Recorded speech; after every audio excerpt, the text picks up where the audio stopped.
Suppose we have Hey Gimel. A Yavam does not confer upon a sister-in-law the right to eat of Truma. If she has spent 6 months before her husband and 6 months before the Yavam, or even all of them before her husband, less one day that she spent before the Yavam, and all of them before the Yavam, less one day that she spent before her husband, she may not eat Truma. This is the original ruling. The court that came after them said a woman may not eat Truma until she enters the chuppah. If one consecrated his wife's handiwork, she may nevertheless work and eat. If he consecrated the surplus, Reb Meir says it is karkas consecrated. Reb Yochanan ben Asandla says it is not consecrated. These are the kinds of work that a woman must do for her husband. She must grind, bake, and wash, cook, and nurse a child, make his bed, and work with wool. If she brought him one maidservant, she need neither grind, bake, nor wash. If she brought in two, she need neither cook nor nurse a child. Three, she need neither make his bed nor work with wool. Four, she may sit in an easy chair. If Eliezer says even if she brought him 100 maidservants, he should compel her to work with wool, for idleness brings to unchastity. Rabbi Shimon ben Gamliel says even if one pronounces a vow upon his wife not to do any work, he must divorce her and give her ketubah, for idleness brings to insanity. Yeah. Okay, Hamad diras ishto mitash mishamita. Okay, now if a man makes a vow against his wife she's not allowed to have relations with him. Beis Shammai omrim shtei Shabbosos, or Beis Hillel omrim Shabbos achas. So this is one of the places where Beis Hillel is more machmir than Beis Shammai. That if the period for which he made this neder is 2 weeks, says Beis Shammai, then she can come and force him to divorce her with the kasuba. And Beis Hillel say even if it's as much as a week, she can come with a complaint and force her husband to divorce her. Um, okay, Hatalmidim yotzin le Talmud Torah shelo b'reshus. Now that we've mentioned that, what we're saying over here is that a husband has an obligation to his wife that if she wants to have relations, he has to provide it on a certain basis of regularity. And we're going to see what the requirements are for each different type of husband. So when she marries a man, when a woman marries a man and she knows what his profession is, she knows what she's getting into. So Talmidim, somebody who's a Torah scholar, Yotzin Talmud Torah Shelo B'Rishus Shloshim Yom. They can go into Kollel and say, listen, wife, I'm gone for 30 days. I'm just going to be learning, and she hasn't got any basis for complaint. Okay, Hapoalim, regular workers, um, Shabbos Achas. They have to have relations with their wives once a week. Ona Ha'amar b'Torah, and oh, so sorry, the beg your pardon. The previous statement is talking about how often they can just disappear off, because on their um their regular requirements are once a week, but the Talmidim can also just take a leave of absence for 30 days without notice. Okay, and so workers can do the same. Now, you'll see, now we'll give the list of the different professions and what their requirements are to satisfy their wives. Okay, ha'ona ha'amor b'Torah, ha'tayalin b'chol yom. Tayalin is basically people who are unemployed, or who just sit at home and and doing little piecework. Okay, if their wives want them every day, then they have their requirements. Okay. Hapoalim shtayim b'Shabbos. Regular workers, twice a week. Now, this is why it had to tell us in the previous clause that if they want, if they have work that they need to do that's on a different site, then they can go away for a whole week without informing their wives, without permission from their wives, let's just say. Hachamarim, donkey drivers, achas b'Shabbos. Since the donkey drivers are, frequently traveling, then only once a week is the requirement. Gamalim, the camel drivers go even further. Achas l'shloshim yom. Okay. Hasapanim, and people who go on sailors basically. Achas l'shisha chodashim. They're required to be home only once in 6 months. Divrei Rabbi Eliezer. So says Rabbi Eliezer. I don't see anyone disagreeing with him. and this is apparently the halacha. But basically, what this means also is that if a husband wants to change his profession, um, and let's say he wants to change from a donkey driver to a camel driver, he needs to get his wife's permission to do that because now he's taking away from her pleasure. Okay, so that's also one of the upshots of this list over here is that she married him as a donkey driver. She knew what she was getting into, and now that he wants to become a camel driver, he needs her permission to do so. In the other direction, Hamoredis al Bala. What if the woman refuses to have relations with her husband? Okay, well, recourse does he have? Pochasin la mikusubasa shiva dinarim b'Shabbos. Well, that's a financial penalty that she gets. Okay, he she loses seven 7 dinars of a kasuba every week. Okay, and one dinar for each day. Rabbi Yehuda Omer Shiva Tarpeikin. He says no, the penalty is actually a tarpeik, and a tarpeik is actually is chatzi dinar according to Kahati over here. But as I recall, it was more than that according to the art scroll. Let me just see what we said it was a Our tarpeik. scroll says 48 barley corns of poor silver, like the weight of 3 dark No, we monim. didn't get to 48 barley corns yet. We're still in Mishna Zayin. Um, let's see, Mishna Zayin. Tarpeik is 4 dinarim. Yeah, that's just basically a seller. Okay, Mm. so there's a machlokes between Art Scroll and Kahati as to whether Rabbi Yehuda is being more machmir or more makil. Okay, ad masai poches, and how much can he keep deducting? Ad keneged kesubasa until he's worn out her entire 200 zuz. Or if she was married before, then 100 zuz. Rabbi Yossi Omer Leolamu Poches V'Holech. No, says Rabbi Yossi.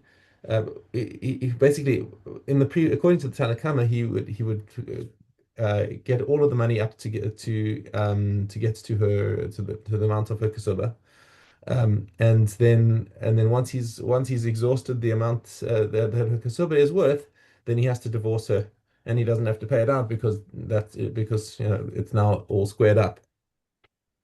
Um, Rabbi Yossi Omer, "De'olam hu poches v'holech." No, he can keep on reducing, even once he's exceeded the amount that he owes her from the kasuba. Shema tipol la yerusha mimakom acher v'gove hemena. Because if she inherits something from her father, then he would be able to collect from that property as well. V'chein hamored al ishto, and the same is true also in the other direction, that if a wife refuses to have relations with her husband, um, that if a husband refuses to have relations with his wife, mosifin la al subasa shlosha dinarim b'Shabbos. We add to her kasuba 3 dinars per Shabbos. Um, and why is the amount? And Rabbi Yehuda says shlosha tarpeikin. He also says the same amount, but just in the different currency. And again, machlokas kahati and art scroll as to whether tarpeik is more or less than a dinar. Um, but clearly the husband's penalty is less than the wife's penalty. Art Scholar explains that it's because the distress the husband has from not having relations is more than the distress that a woman has. Kacha. What Um, hmm? happens if the day that they're supposed to have relations, she's Anita? Everything's chanted Yeah, off. Is there a good question there. Then she's not really refusing, is she? right? So we could only be counting the time when she's actually not in neder, because otherwise that's not really refusal, that's just fact. Right, right. Okay, That's just, I mean, I didn't see that written anywhere, but that's just logic. You can't right. penalize her for the neder period. Okay. Mashre is ishto al yedei shlish. Okay. This is a weird and awkward kind of marriage here, where the husband provides food for his wife by means of a third party. And this could only be a situation where she's agreed to this situation because, like, what's more basic to a marriage than sitting and having a meal together? Right. Um, but she's and but this is a situation where he's just sending her food by a third party. Lo yifchos la mishnei kabin chitin. He cannot provide her less than 2 kav of wheat, or me'arba kabin soren, or 4 kav of barley. Amar Rabbi Yossi lo pasak la seorim ela Rabbi Ishmael. Now he says this statement of how much barley he'd have to provide is Rabbi Ishmael shehaya samuch leEdom, because Rabbi Ishmael lived in the area where close to Edom where the barley was inferior, um, and but in other places where the barley is a high quality, he wouldn't have to provide as much because it's a higher quality. Okay. Nosin lachati kav kitnis. And he must give her a half a kav of legumes, v'chati log shemen, and half a log of oil, v'kav grogeros, dried figs, or manid vela, or else a mane of pressed figs. Ve'im ein lo, and what if he doesn't have? Posek lumas and peros mimakum acher. Then he must give her some other kind of produce, to compensate for whatever he's not giving her. V'nosen la mita. What else must he give her? A bed. Mapetz is a mattress. Oh, Right. okay, and machatzeles, which is a reed mat, which is basically something for her to sit on. V'nosen la kippah l'rasha, he must give her a head covering. V'chagro l'mosneha, and some kind of belt for her waist. Min alim mimoed lamoed, he must provide her shoes for every festival. Um, the kalim shel chamishim zuz mishana l'shana, and he's got to provide her 50 dinars worth of clothing every year. Okay, now there's specific things when he has to provide her clothing. Ein nosnin la lo chadashim bimos hachama. He mustn't give her new clothes during summer. V'lo shchakim bimos hageshamim, and not old clothes during the winter. Ela nosin la kelim shel chamishim zuz bimos hageshamim. He must give her the new clothes in the winter when they're nice and strong and thick. And I guess the different quality of clothing in those days that they wear out much more quickly than I mean, we've got extremely high quality clothing today. But apparently, when you got in the times of the Mishnah, clothes didn't last like they did, and they would wear out quickly. So he had to give her the new clothes in the winter to keep her warm. And as they're wearing out, they get thinner, and then she can carry on wearing them into the summer. And she gets to keep everything that's left over, which she can use whenever she needs to. Askell also made the commentary that she can wear the old clothes as a simon to her husband that she's in neder. Anyway, so these amounts that they're saying over here, these are the amounts that even the poorest of men has to provide to his wife. If he's richer, he has to provide her on a different level. He has to give her the kind of support that a woman married to a rich man would expect. But these amounts over here are what's the basic most minimum level that even a poor man in Israel would have to provide his wife. Okay, Gimel Gimel. Look at him. A maiden who was betrothed and then divorced, Rabbi Yossi the Galilean says she is not entitled to the fine. Rabbi Kiva says she is not entitled. She is entitled to the fine, and her fine belongs to her. The seducer pays on 3 accounts, and the violator on 4. The seducer pays indemnity for disgrace, impairment, and a fine for the violator. He had 3 thereto that he pays to pain. What is the difference between the violator and the seducer? The violator pays for the pain, where the seducer does not pay for the pain. The violator pays immediately, where the seducer pays only when he sends her away. The violator must drink out of his pot, where the seducer, if he wants to send her away, he may send her away. How does he drink out of his pot? By marrying her, even if she is lame, blind, or leper. If she was found that she had an affair of unchastity, however, or she was unfit to marry a Jew, he is not permitted to keep her, for it is said that she shall become his wife, implying a wife who is fit for him. Okay. That's it. That's it. Yeah. Okay. On to Vamos. Okay, this is Hey Vav. Genital Cyrus, who was a Kohen who married the daughter of Yisrael, and Titus had to eat truma. Rabbi Yossi and Rabbi Shimon say, and Jogan is Cohen who married the daughter of Yisrael, and Titus had to eat truma. Rabbi Yehuda says a tumtum who is open and found to be a male cannot perform kalitza since he is not considered a saretz. An androgen may marry but not may be taken in marriage. Rabbi Elias says cohabitation with the androgen is punishable by stoning with a male. There are some women who are permitted to the husband but forbidden to the yavam. Some who are permitted to the yavam but forbidden to the husband. Some who are permitted to both, and some are forbidden to both.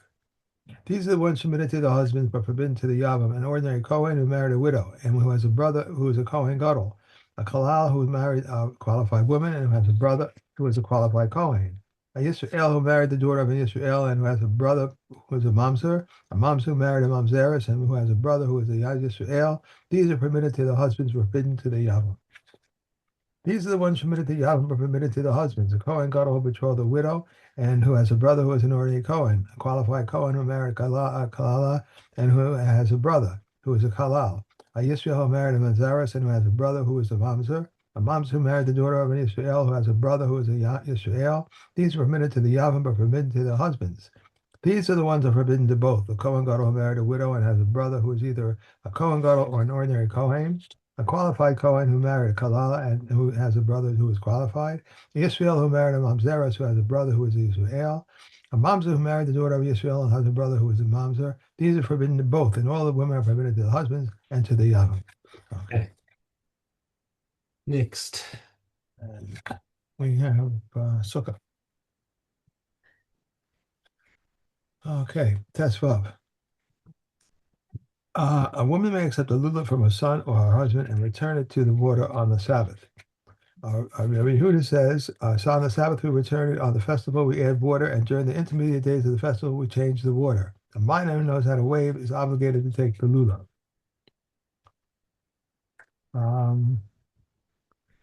The mitzvahs of lulav and the willow branch are performed 6 or 7 days. The recitation of Challah and the mitzvahs of rejoicing are performed 8 days. The mitzvahs of Sukkah and the Lord water libation are performed 7 days, and the flute is played for 5 or 6 days. How is the mitzvah of lulav performed 7 days? If the first day of the festival falls on the Sabbath, the lulav is taken 7 days. If it falls on any of the other days, it is taken in 6 days. 6 days. Okay. And we have Trumos. Okay. So too, if a jar of oil was upset, if Eliezer of Yoshua agree that he can save it from one clean revit, he should save it. But if not, Rabbi Eliezer says, let it descend and be absorbed, and let him not gather up it with hands. Regarding both this and that, Rabbi Yeshua said, this is not the truma which I am forbidden not to render unclean, only which I may not eat, and which I may not render unclean. If he was passing from one place to another with loaves of truma in his hands, and a non-Jew said to him, give me one, and I shall render it unclean, and if not, I shall render it all unclean. Rabbi Eliezer says, let him render all unclean, and let him not give him one to render it unclean. And Rabbi Yeshua says, let him place one before him on a stone.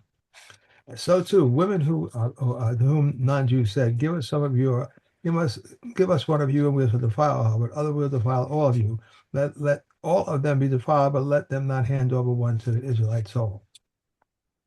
And if one sowed truma, if in error, he must plow it over, but if it's willfully, he must let it grow. If it reaches a third of its growth, whether in error or willfully, he must let it grow. In the case of flax, if willfully, he must plow it over. Okay. Okay. And oleos. Okay, Gimel, Yud Gimel. If part of the tumor is in the house and part of it is opposite the skylight, the house becomes tummy, and whatever is opposite the tumor also becomes tummy. These are the words of Meah. Rabbi Yehuda says the house becomes tummy, but whatever is opposite the skylight remains tahor. Rabbi Yossi says if the tumor is large enough that when taken in half, divided in half, it contaminate both the house and whatever is opposite the tumor, they are both tummy. If not, the house becomes tummy, and whatever is opposite the tumor is tahor. There are two skylights, one above the other, and each the size of a square handbreadth, and tumor is in the house. What is directly opposite the skylight remains tahor. If the tumor is directly opposite the skylight, the house remains tahor. If the tumor is either in the house or directly opposite the skylight, and an item acceptable to tumor is placed over the upper or lower skylight, everything becomes tummy. If an item is not susceptible to tumor is placed over the skylight, whatever is below the item becomes tummy, and whatever is above it remains tahor. If the skylights are smaller than a handbreadth and tumor is in the house, whatever is directly opposite the skylights remains tahor, and if the tumor is directly opposite the skylights, the house remains tahor. If tumor is in the house and an item either susceptible to tumor is or not is placed over either the upper or lower skylight, only the lower story becomes tummy. If the tumor is directly opposite the skylights and an item susceptible to tumor is placed over either the upper or lower skylight, everything becomes tummy. If an item not susceptible to tumor is placed over either the upper or the lower skylights, only the lower story becomes tummy. If there is a skylight in the roof of a house That's and a it. pot is That's it. that's it. That's it. Okay. Yeah. And adios. Um, yes, Dalit. Rabbi Yossi ben Yosef said the leader of Tarisiyah testified about the Isle grasshopper that is tower, and he testified about the beverages of the temple's butchering place in our tower, and he testified that one who touched the corpse's tummy, they called him Yossi the permitter. Rabbi Akiva testified in the name of Nehemiah, the leader of the Best Delhi, that we allowed to remove an amount to marry based on the testimony of one witness. Rabbi Shua testified about bones that were found in the woodshed of the temple that the sages said about them, one should collect them bone by bone and everything is tahor. Eliezer said, I have heard the other day, I've heard that when they were building in the sanctuary, they made our curtains for the sanctuary and curtains for the courtyards, except in the case of the sanctuary, they would build outside the curtains, whereas in the case of the courtyard, they would build them inside the curtains. Rabbi Yehuda said, I have heard that we may offer sacrifices even though there is no sanctuary building, and we may eat Kodesh Kadoshim even if there are no curtains, and we may eat Kodesh Kalim and Ma'aseh Sheni in Yerushalayim even though there is no wall around it, because the original sanctification sanctified at that time and sanctified for the future. That's it. Okay. I think. All right. That's it. Have a lovely day. Well, we finished Adios tomorrow.